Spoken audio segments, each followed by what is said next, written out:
My name is Randy Quinones, and today I will be talking to you about the effectiveness and the success of 12-step programs. It was the summer of 1981 when a 10-year-old little boy was jumped into a Hispanic gang in East LA. It was that same night that 10-year-old little boy got high for the very first time. His parents were heroin addicts. In fact, his entire family tree were heroin addicts. After 6 years of being homeless, 7 years in the penitentiary, surrounded by darkness, lost and confused, this 10-year-old little boy really believed there was no hope and he would die with a needle in his arm. After a long, painful road, at the age of 28 years old, January the 20th of 2000, this little boy entered a drug rehab, and it was there that he was introduced to a 12-step program. At 4 years clean, this little boy got saved, was introduced to Christ, and began maturing in his walk. At 10 years clean, this little boy moved from LA to New York City for ministry purposes and training purposes. After a year being in New York City, he returned back, was reemployed as a drug counselor. At 12 years clean, listening to Christian radio, there was a commercial advertising the King's University where this little boy felt stirred and led to enroll and register at the King's University Bible College. It'll be this spring when I will be graduating from the King's University. I was that little boy. I will move on to Azusa Pacific University, the master's program. I also officiate a Bible study at my living room with recovering addicts numbering 20 who are hungry for God. I am married with children and serving the Lord. Addiction is a disease that kills, and no addict needs to die without a chance to recover. Hope in the 12-step programs and addicts can be fulfilled and live a productive lifestyle. Today I will be talking to you about the epidemic of society's drug problem. Also, I will be talking to you about hope, the solution, a proven way that has been proven itself in the lives of many recovering addicts. Drug addiction is a lifelong disease that can happen to anybody from anywhere, from any family. Although science reports state that addiction can be inherited, addiction can also develop in someone who comes from a non-addictive family tree. Here are a couple of risk factors, facts, and statistics. According to www.mayoclinic.org, drug addiction is more common in some families than others because of genetically predisposition.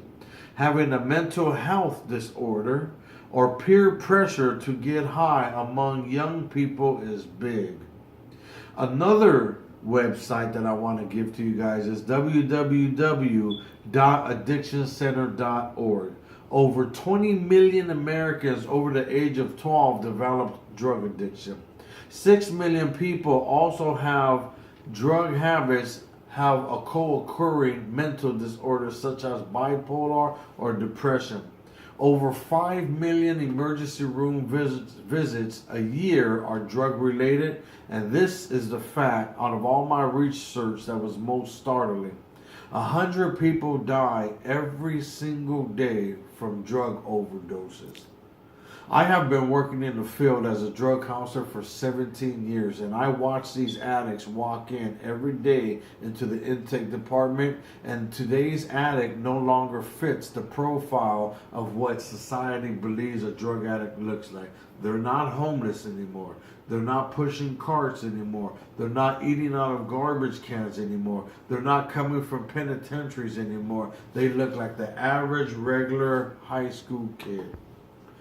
Now that you have been made aware of startling facts and statistics, let's talk about the solution. Let's talk about recovery. Let's talk about hope.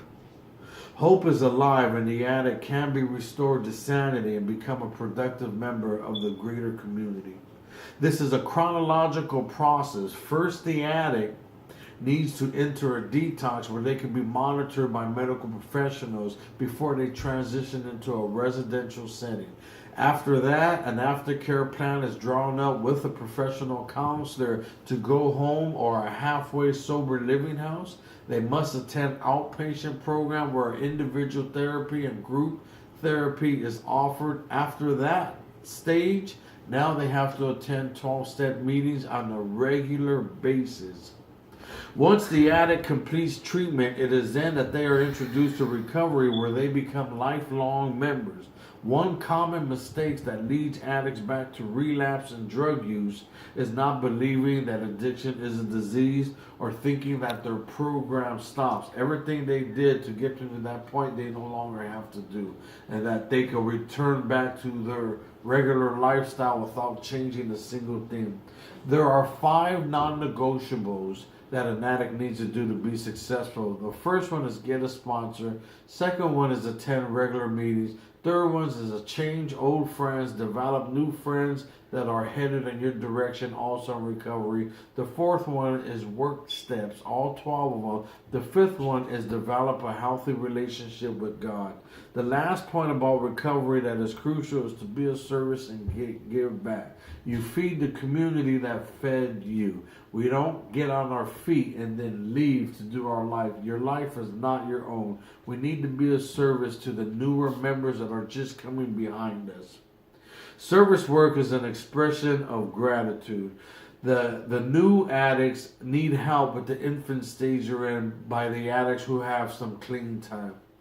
In conclusion, let's face it, they are on every corner. They're at every freeway exit and entrance holding up a sign. They're at every corner liquor store and 7-Eleven. Addicts are begging for money to support their drug habit.